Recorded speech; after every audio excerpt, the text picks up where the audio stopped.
Você acredita que o fim dos tempos está próximo? A Bíblia nos dá 7 sinais que dizem que sim. E nesse vídeo irei te falar sobre cada um desses sinais. Meu amigo, minha amiga, se você gosta de vídeos como esse, que fale de Deus e explique a Bíblia, inscreva-se nesse canal, pois assim saberei que posso continuar postando e que você está gostando. Agora, sem mais enrolação, vamos aos 7 sinais. A primeira dica de engano religioso vem de Mateus capítulo 24, do 4 ao 5. Jesus disse: "Fiquem atentos para não serem enganados. Muitas pessoas virão em meu nome dizendo que são o Cristo e enganarão muita gente." Com essas palavras, Jesus nos avisou sobre as artimanhas do inimigo. Ao longo da história, apareceram falsos profetas e falsos cristos que levaram as pessoas ao erro, afastando-as da verdade do Evangelho. Eles usaram palavras enganosas e carisma para enganar pessoas desavisadas e afastá-las do caminho certo. Podemos aprender com a história dos filhos de Israel e sua relação tumultuada com a adoração a Baal. Isso mostra como as pessoas podem ser facilmente enganadas quando não estão firmemente dedicadas a Deus. A atração por deuses falsos e a influência das culturas ao redor levaram Israel para longe do seu verdadeiro amor, destacando a constante luta entre a verdade e o engano. Ao ler o livro do Apocalipse, vemos uma imagem profética do cavaleiro num cavalo branco, mencionado em Apocalipse capítulo 6, do 1 ao 5. Esse cavaleiro representa o Anticristo, um líder mundial que quer enganar as nações. Ele se passará por um homem de paz, escondendo suas verdadeiras intenções com mentiras. No livro de Daniel, em Daniel do 9 ao 27, vemos suas estratégias enganosas. Ele fará um acordo com Israel, prometendo protegê-la, mas isso é apenas uma fachada para semear o caos. Atualmente vemos o aumento do engano religioso. Dentro das igrejas e na sociedade em geral, ensinamentos falsos estão se espalhando. É uma ameaça silenciosa que deve preocupar cada pessoa que acredita, mostrando como é urgente estarmos atentos. A segunda indicação que Jesus deu foi sobre guerras e boatos de guerras, como está escrito em Mateus do 24 ao 6. Ele disse: "Vocês vão ouvir falar de guerras e rumores de guerras, mas não se assustem. Essas coisas precisam acontecer, mas ainda não é o fim." Nesse trecho da Bíblia, Jesus estava nos alertando sobre um tempo em que haveria muitas guerras e conflitos, indicando que o mundo ficaria agitado e turbulento conforme o fim se aproximasse. Ele queria que entendêssemos que, embora houvesse muitas guerras, isso não seria o único sinal de que o fim estava próximo. Ao longo da história, sempre houve guerras acontecendo em diferentes partes do mundo. As nações e grupos sempre estiveram em conflito por poder, território e ideias. Portanto, Jesus nos aconselhou a não ficarmos alarmados com esses eventos, mas a termos discernimento ao observá-los. A terceira indicação é sobre o surgimento de novos deuses, especialmente o Deus do dinheiro. A Bíblia, que é a palavra de Deus e nunca muda, nos mostra claramente como as prioridades das pessoas estão sempre mudando. Ela nos diz a verdade sobre no que as pessoas realmente acreditam. Quando lemos 1 Timóteo do 6 ao 10 na Bíblia, vemos algo que continua sendo importante ao longo do tempo, mesmo agora. O amor pelo dinheiro é a causa de todos os problemas. Oh, que coisa séria é essa que está sendo dita. Não quer dizer apenas que o dinheiro em si é ruim, mas sim que é quando as pessoas amam o dinheiro de forma excessiva, tornando-se gananciosas, que surgem todos os tipos de problemas. Deus nos mostra isso claramente, mostrando-nos um mundo totalmente obcecado pela ideia de ficar rico. Hoje em dia, o dinheiro não é apenas usado para comprar coisas. Algumas pessoas o tratam como se fosse um Deus, algo digno de adoração intensa. Muitas pessoas não se dedicam a Deus, mas sim ao poder e à riqueza. É importante entender que o dinheiro é apenas uma ferramenta, não algo para ser adorado. Você deve usar o dinheiro para suas necessidades, não fazer dele um Deus. Infelizmente, vivemos numa época em que as pessoas adoram o dinheiro, estão dispostas a fazer qualquer coisa por ele.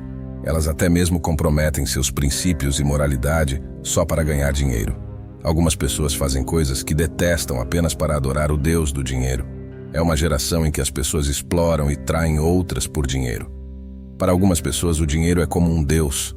Basta observar de perto e você verá um grupo de pessoas que trocou a chance de ter uma vida eterna pela ideia momentânea de sucesso financeiro. Isso é triste, porque o que realmente importa é a nossa alma. Para que serve ganhar o mundo inteiro se perdermos nossa alma? A tragédia fica ainda pior quando percebemos que muitas pessoas estão dispostas a trocar o que é eterno por coisas temporais, o que é sagrado por algo que não tem valor espiritual. Elas estão vendendo suas almas não em rituais extravagantes, mas em escolhas cotidianas, que colocam o dinheiro acima da honestidade, da justiça e da obediência a Deus. Sinal número 4. As pessoas estão começando a mudar. No 4º versículo de 2 Timóteo, capítulo 3, diz que nos últimos dias, as pessoas vão preferir se divertir a amar a Deus. Isso não soa familiar? Não parece o mundo em que você vive? Estamos vendo uma geração que está perdendo o rumo, se afastando do que é certo e sagrado. Muitos ignoram ou até rejeitam a ideia de fazer coisas erradas. A noção de desobedecer a um Deus santo foi obscurecida pelo relativismo moral e pelo hedonismo. As pessoas seguem o lema: se te faz bem, faça. É uma ideia perigosa que leva as pessoas a agirem de forma egoísta, afastando-as do sacrifício pessoal que seguir a Cristo exige. Esse pensamento coloca o prazer individual acima de tudo, criando uma visão distorcida da verdadeira liberdade e felicidade. Faça o que quiser, dizem, mas a felicidade baseada em prazeres temporários pode ser passageira e volúvel. Esse é o chamado da independência, incentivando as pessoas a se livrarem da autoridade divina e serem donas de seus destinos. No entanto, não se deixe enganar, pois há um caminho que parece certo, mas no final leva à destruição. Muitos argumentam que não há problema em buscar o próprio prazer, e é por isso que esse pecado é tão enganoso e difícil de perceber. A verdade é que o prazer não é errado em si mesmo, mas observe as palavras usadas no versículo. As pessoas vão preferir o prazer ao amor por Deus. Onde está o seu coração? Você ama mais os prazeres deste mundo ou ama a Deus? Suas ações revelam essa verdade. Você prefere assistir a conteúdos inapropriados online do que dedicar tempo a Deus? Você prefere trair a confiança de alguém do que obedecer a Deus? Você prefere roubar em vez de honrar a Deus? A Bíblia é clara sobre como mostramos nosso amor por Deus, obedecendo aos seus mandamentos, como está em João do 14 ao 15. Deus não julga o nosso amor por Ele pelo dinheiro que damos na igreja ou pelo dízimo que pagamos. Ele também não avalia o nosso amor por Ele pela quantidade de vezes que vamos à igreja. O nosso amor por Deus é demonstrado pela nossa obediência ao que Ele quer de nós. Jesus disse que realmente amamos a Deus se obedecemos aos seus mandamentos. Portanto, o verdadeiro amor é mostrado através da nossa obediência. Por outro lado, quando desobedecemos a Deus, estamos mostrando que não o amamos de verdade. Dizer que amamos a Deus, que Ele é o centro das nossas vidas, não é suficiente. Temos que provar isso vivendo de acordo com o que Ele nos ensina.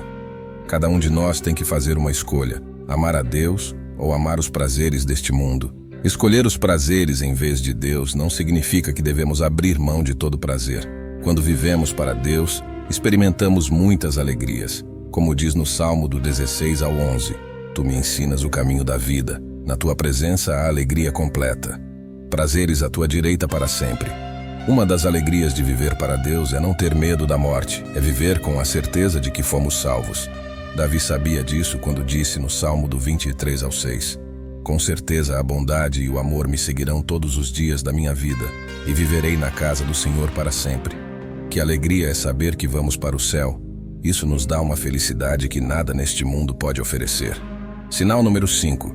O Evangelho está sendo compartilhado com todas as nações, como diz em Mateus do 24 ao 14. Jesus disse, O Evangelho do Reino será pregado por todo o mundo, para que todas as nações saibam, e então o fim chegará. Este sinal nos mostra que o fim dos tempos está próximo. Jesus previu um momento em que a mensagem de salvação seria levada a todos os lugares, ultrapassando fronteiras e culturas. Com a tecnologia de hoje, vemos como o Evangelho está chegando a lugares antes inacessíveis. A tecnologia mudou a maneira como compartilhamos informações, e a mensagem de Jesus também se adaptou a essas mudanças. Por meio de rádio, transmissões online e streaming, a palavra de Deus está sendo divulgada de várias formas, alcançando lugares remotos onde as pessoas vivem. Pense nisso. Agora, alguém do outro lado do mundo pode estar ouvindo a mensagem de esperança e salvação. O Evangelho não está mais limitado a igrejas ou a determinadas áreas geográficas. Ele se espalhou por continentes e oceanos, tornando-se acessível como nunca antes. Isso não aconteceu por acaso. É o cumprimento de uma profecia bíblica. É uma prova clara de que estamos nos aproximando do cumprimento do plano de Deus para a humanidade. Pessoas de lugares distantes, como Nepal e Maurícia, estão ouvindo a mensagem de Deus. Nunca antes o Evangelho foi tão acessível. Sem dúvida, estamos nos aproximando do fim dos tempos. Sinal número 6. Acontecimento importante é a união global e um possível governo mundial. Com o mundo mais conectado devido à tecnologia, comércio e acordos políticos, vemos esforços para criar alianças globais mais fortes. Pode haver uma movimentação em direção a um governo global mais unido. Passagens da Bíblia, como Apocalipse capítulo 13, do 7 ao 8, falam sobre um poder mundial que governará todas as tribos, povos, línguas e nações. É importante notar a tendência crescente para a unidade global e um governo mundial, que pode estar preparando o cenário para um evento profético, a chegada do Anticristo.